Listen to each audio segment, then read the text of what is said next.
소수자로 살아가기에 험난한 세상, 고민이 빠진 여러분이 나아갈 길을 밝혀드립니다. 무지개 나침반. 무지개 나침반이 사람들이 반응이 가장 뜨겁더라고요. 네, 조회수도 엄청 높고요. 많이 올려달라고, 재밌다고. 네, 맞아. 그 댓글 보셨구나. 네, 봤어요. 제가 체크를 하고 있습니다. 그렇다면 첫 번째 사연 신청자이신 갈 곳 없는 바이님. 안녕하세요. 저는 바이섹슈얼 여성입니다. 저는 일상 이야기를 나누는 퀴어 여성 커뮤니티에 함께하고 있었어요. 그런데 어느 날 공지를 보니 그 커뮤니티는 레즈비언 대상이고 남자를 만나고 있는 바이는 활동할 수 없다는 글이 올라왔습니다. 가입 당시에는 그런 공지가 있는지 몰랐고 한참 뒤에 알게 된 거라 충격을 받았습니다. 다 친구인 줄 알았는데 아닌 거죠. 어느 날 봤더니 너는 우리와 함께 할 수 없어. 그래서 한동안 접속을 안 했어요. 내가 양성애자라는 걸 들키면 어떡하지? 이 사람들은 혹시 바이섹슈얼을 혐오하는 건가? 라는 생각도 들었습니다. 그래서 최근에는 커뮤니티에 들어가기는 해도 예전처럼 활동은 잘 안 하게 되더라고요. 이런 일에 어떻게 대응을 해야 할까요? 은하선님은 바이섹슈얼인데 또 이런 혐오를 겪으신 적이 있으신가요? 너무 마음이 아픈 게 사실 아무래도 커뮤니티 활동이라고 하는 것이 좀 애인이 없을 때 더 활발하게 활동하게 되잖아요. 맞아요. 오늘 또 번개 있나? 막 이러면서 찾아보게 되고 번개. 한 7년 전까지만 해도 제가 좀 커뮤니티 활동을 좀 했었거든요. 아무래도 그 커뮤니티 내에서 어떤 일어날 수 있는 사고? 이런 것들을 우려하시는 그런 운영자분들이 결혼을 했다거나 남성을 사귀고 있다거나 이럴 경우에는 활동을 할 수 없다라고 이렇게 명시되어 있는 걸 제가 여러 번 봤거든요. 바이섹슈얼이라는 정체성이라고 하는 것은 사람들이 볼 땐 되게 유동적이라고 느껴질 수 있잖아요. 그쵸. 여성도 만났다가 남성도 만났다가 뭐야 쟤는 여자도 만났다가 남자도 만났다가 뭐야 이렇게 볼 수 있는데 본인의 정체성은 그대로인데 본인이 만나고 있는 사람의 정체성을 가지고선 그게 마치 내 정체성이 계속 흔들리는 것처럼 어떻게 해야 되지? 그러니까 내가 남자를 만나고 있으면 숨겨야 되는 건가? 이런 생각을 하게도 만든다는 거죠. 배신한다. 박쥐다. 맞아. 그런 표현 저도 되게 많이 들었던 것 같아요. 정말 찐 레즈비언들만 여기서 활동할 수 있도록. 사실 근데 찐 레즈비언이라고 하는 것이 어떻게 얘기할 거예요? 그쵸, 그거 알 수 없는. 사실 바이섹슈얼이어도 남자 한 번 안 만나보고 여자만 만나본 사람도 있을 수 있거든요. 제가 바이인 걸 언제 아셨어요? 25 넘어서 알았죠. 네, 그 전까지는 남자만 만났으니까 너무 연애를 계속해서 하느라고 사실은 제가 바이일 거라거나 아니면 여성과 연애를 할 수 있을 거라는 걸 좀 상상하지 못했다고 해야 되나? 그럴 수도 있을 거라 생각은 했어요. 왜냐면 내가 설마 이성애자겠어? 이런 생각은 조금 했는데 그래도 여성과 직접적으로 연애를 하거나 섹스를 하면서 내가 바이구나라는 걸 스스로 인정을 하게 된 것은 25 넘어서였죠. 근데 이제 커뮤니티 같은 데 나가잖아요. 그럼 다들 전 연애 얘기하고 전에 만났던 사람들 이야기하는데 상대방에 대해서 구체적으로 성별이나 뭐 이런 것들을 말할 수가 없고 좀 말하기가 좀 어렵더라고요. 저 같은 바이들은 그 전 연애들을 갖다가 말하기가 되게 애매해지고 이럴 수 있는 갑자기 거기서 제가 좀 남자 좀 만나봤는데 이렇게 갑분싸가 되잖아요. 괜히 많이 말했다가 이게 나중에 완전히 긁어부스럼이 되는 경우가 있어요. 사실은 너 누구랑 만났었다며? 누구랑 괜히 막 이렇게 하면서 이건 경험입니다. 아무튼 뿐만 아니라 사실 커뮤니티에서 연애만 하는 건 아니잖아요. 친구를 만날 수도 있고. 친구를 만날 수도 있고. 네, 여러 가지 일들이 벌어지는 곳이기도 한데. 어쨌든 저희가 또 이야기 약간 산으로 가고 있는데요. 왜 같은 퀴어 공동체 안에서도 유독 바이섹슈얼에 대해서만 이렇게 배제적인 태도를 사람들이 취하는 걸까요? 특히 이제 동성애자들? 저 같은 사람들이? 아무래도 레즈비언 커뮤니티에서는 이 사람이 뭔가 남성과 바람이 날 것 같다라는 그런 불안감 같은 것들도 존재하는 것 같더라고요.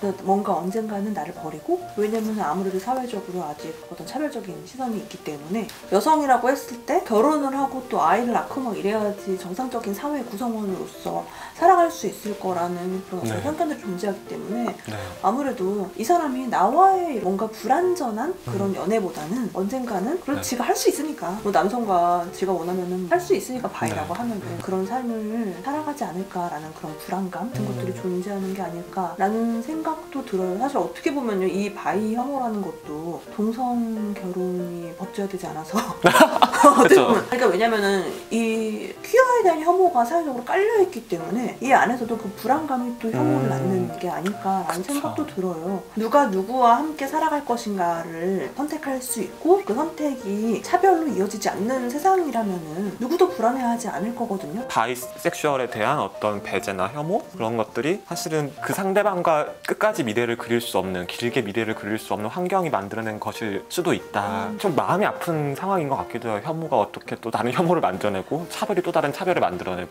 바이가 한국말로 하면은 양성애자인데 네. 양성애자가 뭔지 모르는 사람들이 너무 많아요. 기독교인들이 제가 양성애자인 걸 알고 나서 네. 쟤는 성기가 2개래. 뭐 그럼 양성자. 양성자. 애를 빼요. 잘 본전에 양성자. 정말 어처구니가 없는 게 뭐가 뭔지 네. 모르는데 그냥 무조건 싫어해요. 이성애자가 아니면은 그냥 무조건 싫어하는 것 같다라는 생각이 들더라고요.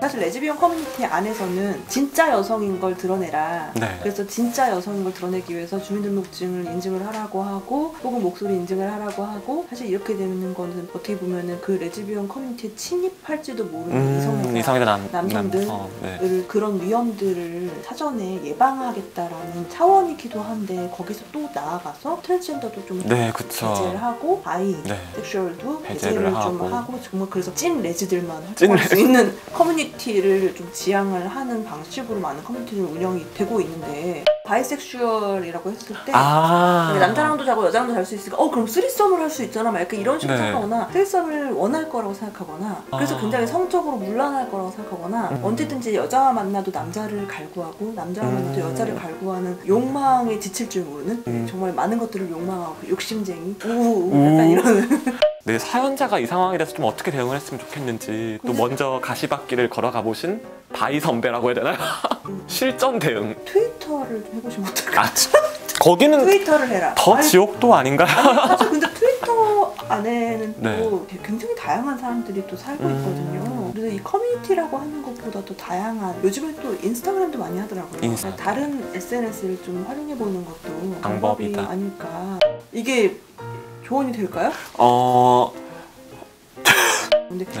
커뮤니티 운영진의 생각이나 이런 것들이 사실 커뮤니티에서 활동하고 있는 모든 사람들의 생각이 아닐 수도 있거든요. 맞아요. 문제 제기를 하는 것도 사실은 되게 중요할 텐데 왜냐면 사실 이제 운영진이 그렇게 공지를 써놔도 또 사람들의 여론이 바뀌면 방침이 또 바뀌기도 하고 또 제가 이제 저 같은 경우에는 자주 가는 커뮤니티가 또 가라는 게이 커뮤니티는 안 가고 연애나 뭐 TV 프로 뭐 이슈 같은 거를 좀 볼 수 있는 약간 여성분들이 좀 많이 모여있는 그렇게 얘기하죠. 여처 커뮤니티라고 자주 들락날락 하는데 거기서도 이제 한창 게이에 대한 어떤 식의 그런 안 좋은 여론이 좀 이렇게 있다 보니까 가끔 그런 게 올라올 때가 있어요. 남자 동성애자 뭐 진실 뭐 에이즈 이렇게 걸리고 막 이런 것들이 올라오면은 사실은 처음에 댓글이 막 10개 정도 이런 게 달려요. 똥꼬충 더러워 막 그런 것들 그런 걸 보면은 약간 좀 입맛이 쓰긴 한데 근데 또 한 10개 그렇게 달리다가 11번째 누군가가 이렇게 얘기를 해요. 이 기회를 틈타서 성소수자 혐오하네? 동성애 혐오하네? 우리 커뮤니티에선 이러면 안 된다. 부끄러운 줄 알아라. 이렇게 누군가가 한 명이 말하면은 또 그 뒤에 한 11명이 또 그걸 또 달아요. 근데 어느 순간 그게 여론이 되어 있더라고요.